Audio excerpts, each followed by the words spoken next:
The truth is at True North. If you miss it, you're lost.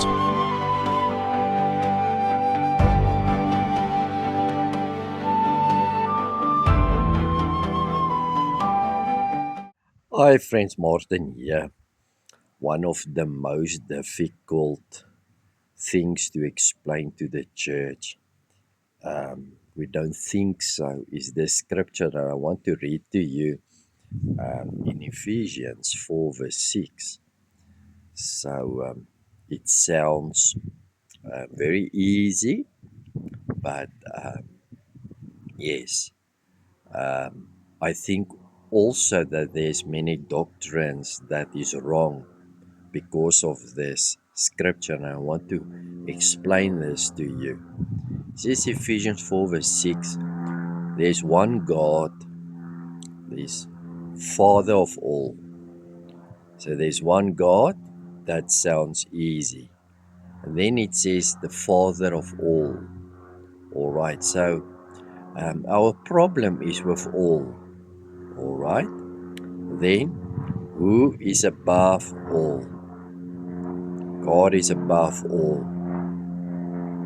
And then through all and in all. Right. So the moment when Paul says this to the Ephesians church, we need to understand some things that one great revelation that I've um, got many years ago is that God said to me, I must focus on who is speaking always and to whom.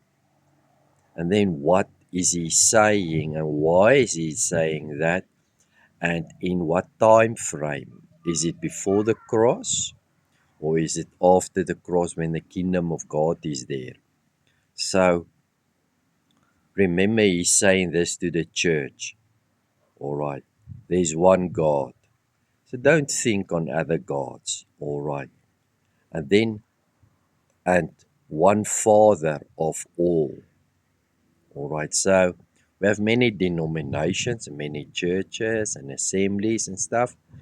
But there's one Father, all right, of all the denominations, who is above all right. So here's three dimensions of God. He's above all. Um, it's good to know that God's above all. Now, here we can also see, and I think wrong doctrine can come in here.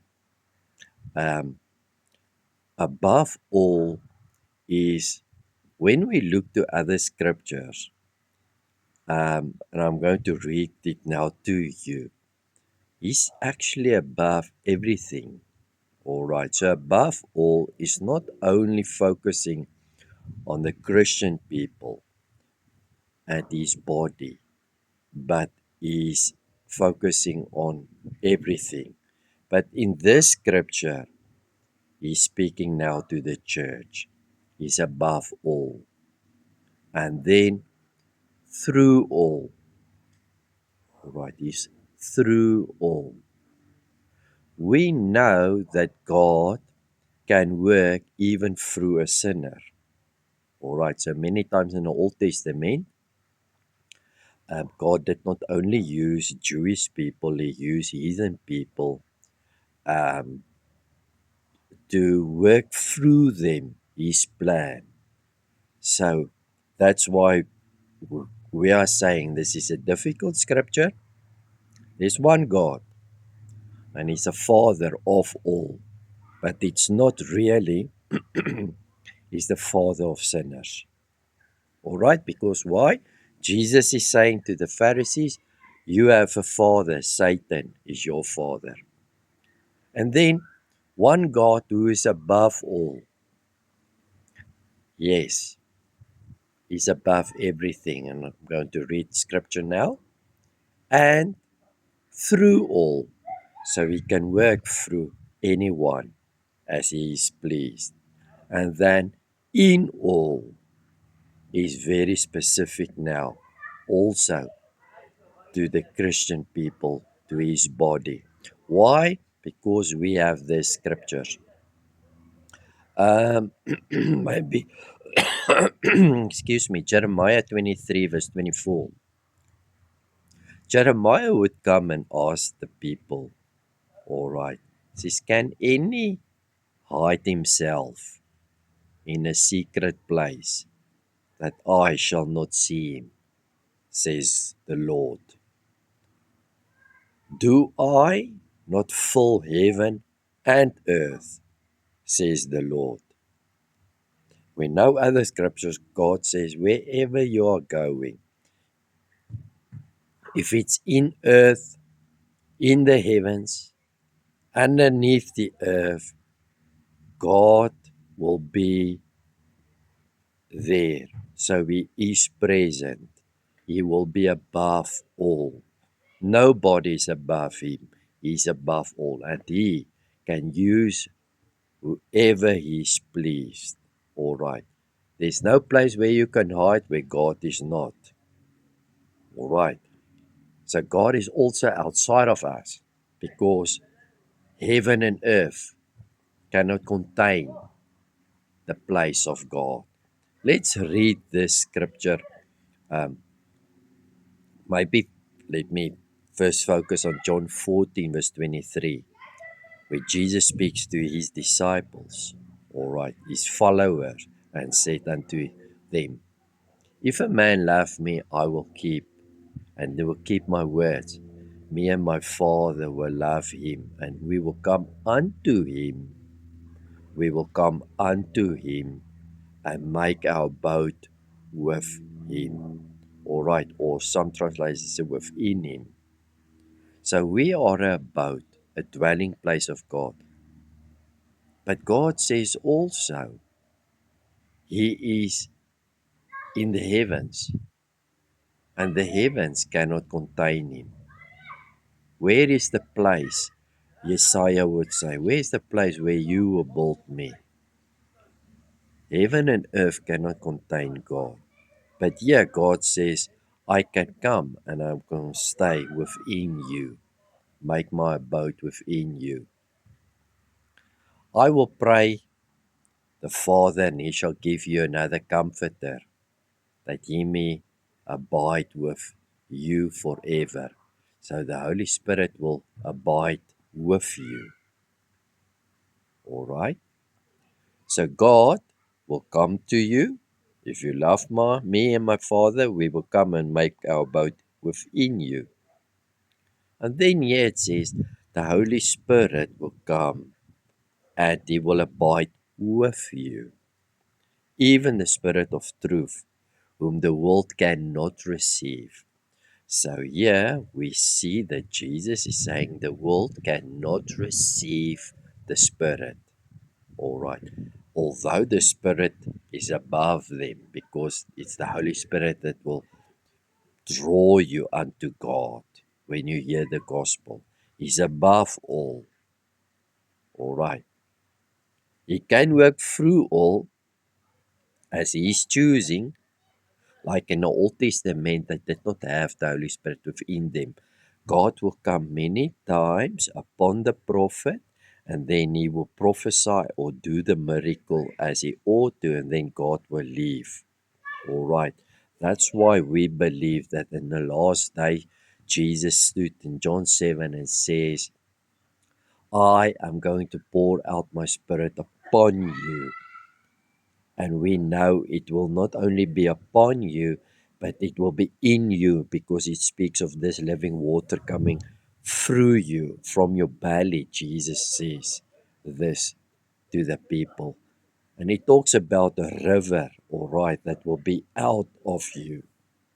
So he can be above all, mean all mankind.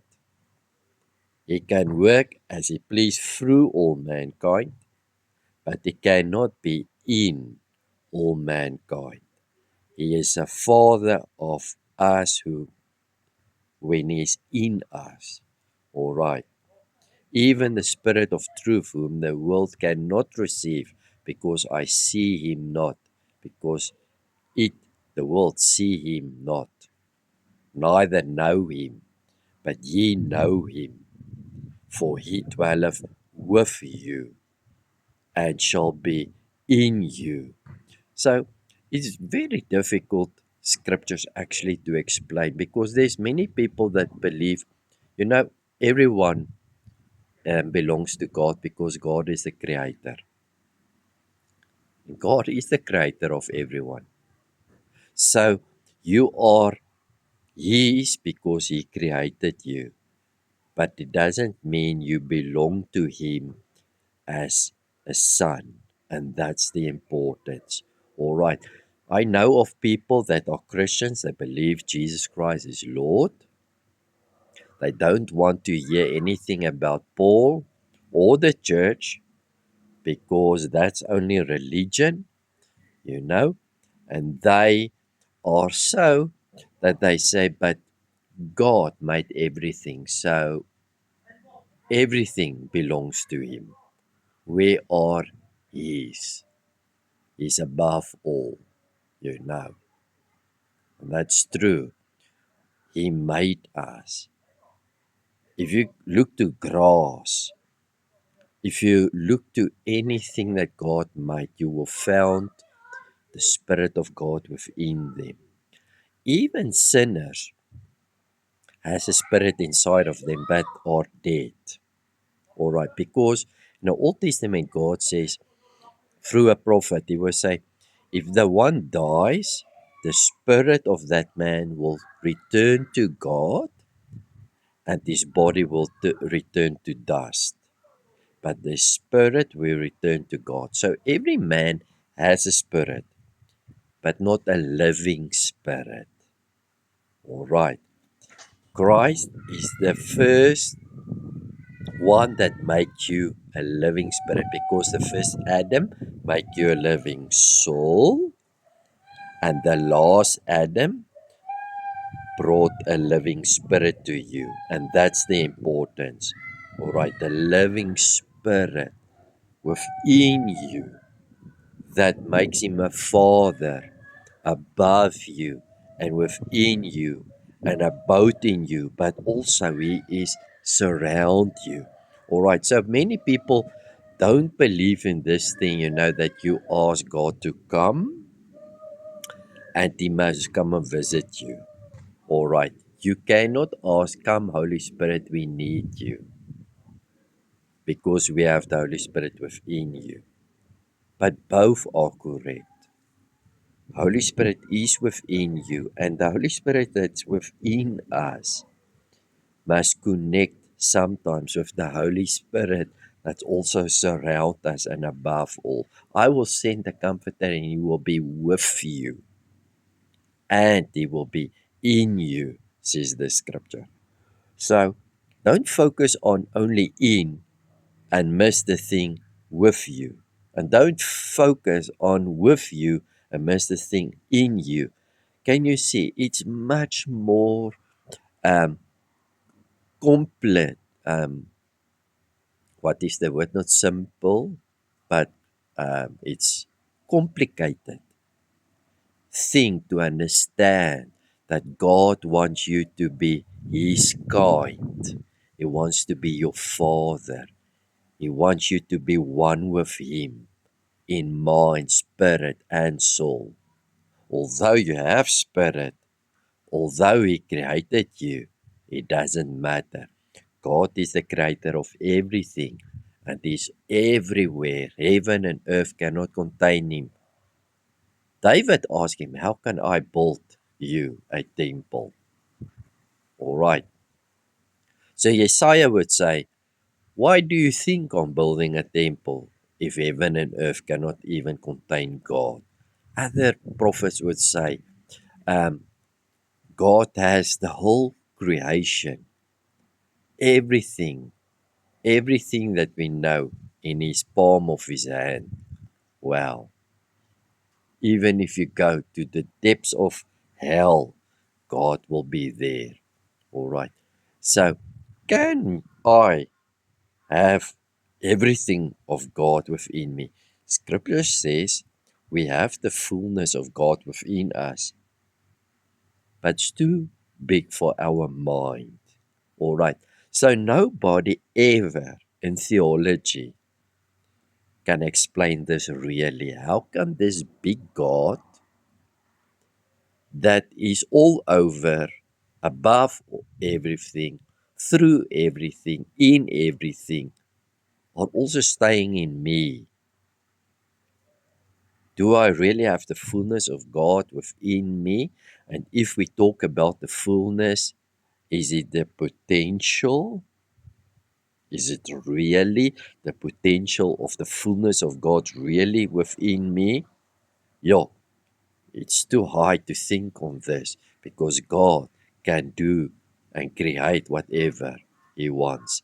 He can say, let it be. He can change a rock to a bread. All right. So, do I really have the fullness of God within me?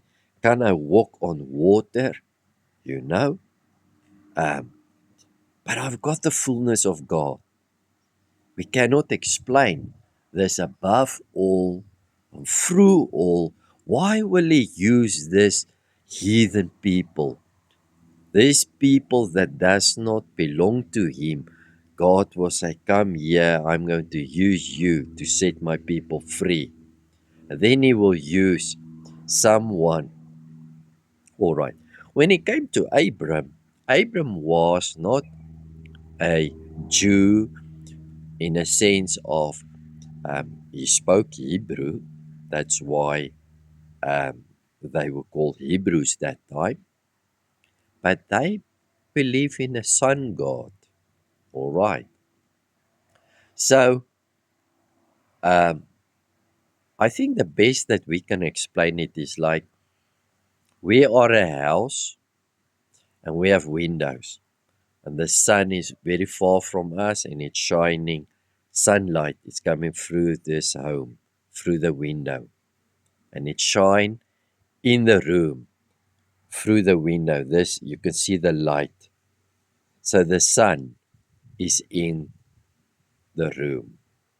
There's places where it doesn't shine, but doesn't care. We can also see there because there is light. But the light is not so powerful as where it comes through the window. So it's difficult to explain it. And we will talk about that's the sun. Do you see the sun through the window? Yes. Do you see his light? Yes, we see it. But is it the sun? No, the sun is far from the earth. So it's concepts that is sometimes just too big for our mind to explain it. We really cannot explain the three God, uh, Father, Son, and Holy Spirit. Really, we know, we understand, we think we understand. We talk about the Godhead, all right. We talk about the fullness of God in us. But the whole thing is we must focus when we talk about these things, about the bigness and the awesomeness of God. All right. And not the awesomeness and the bigness of us. All right. So I don't need the Holy Spirit. I don't need to ask the Holy Spirit to come in this room. I don't need to feel His presence because He's within me. I said many times, most of the time, the people that spoke that way to me, it's my judgment. They did not even ever met God or had the experiences that I had. Um, and I did not have many. I wish I could have awesome many more experiences of God, you know. So they are actually dead, and you can hear in their talk because they focus so much in God within them. And that's it. That settles it, and they are now in a relaxing state. Listen, I fasted and pray and ask God and read the Bible, and I had a sinful life, a sinless type of life. Because I know the Lord since I was 3, my mom and dad came to the Lord, and I was almost every day in the church. We had awesome experiences. I went through revivals, truly powerful, awesome meetings with the Lord. in the assembly opposite, and personal things. I met God. I remember one time where I tried to read the Bible and I heard the voice say to me, I want you to call my name. And it was like, what do you mean, Lord? I want to read now, and God is saying, no, I don't want you to read Bible. I want you now to call my name. So I called his name, and I heard the voice spoke to me. It was so loud, I cannot say it was, from the outside. It was from within. Very hard that I know it was God. I said to you, you must call my name. So I said, all right, I will call your name. So I shouted the name of the Lord Jesus Christ. And I heard again the Lord very strange and harshly said to me, is that the best that you can do? When he said that, it was like almost, I had this cocky feeling, All right, Lord, I'm going to show you now, then. Like, as a human being. I shouted with the loud voice as hard as I can. Oh boy. I want to tell you, like, it was in the twinkling of an eye. You remember that scripture? It was like, yeah, the power of God hit me. It was like crazy how the Holy Spirit came upon me. And let me tell you, I do not have words to ascribe how the room was bright as sun, bright as the sun. My hair on my arms and my chest and my feet and everything was like straight up. I could feel the anointing of God all over my body. The twinkling. I don't know. I don't have the words of this now to explain how I felt when God came upon me, because he says, call my name. And the God that was above, far above, and that was within me, came in my room with a power that shocked me. It shook me on the ground. All my muscles in my body was contracted very, and it was not lacquer now. All right, it was sore for my body, and the muscles in my body to be contracted in that way. I could not understand why. What's happening now? It's God coming from outside. Let me tell you, there's things we cannot explain. It's too big for us to understand how God is working. But one thing, I know God and you know God, and He is above you, He's through you, and He's in you. And you can call upon His name and He will answer. And sometimes it is released from within you, and sometimes it's released from outside of you, above you. His presence and His goodness and His glory. I hope this helped you and bless you in Jesus' mighty name. Amen. The Scroll, revealing Christ in the Book of Revelation. Journey through prophecy. Uncover the truth. Available now.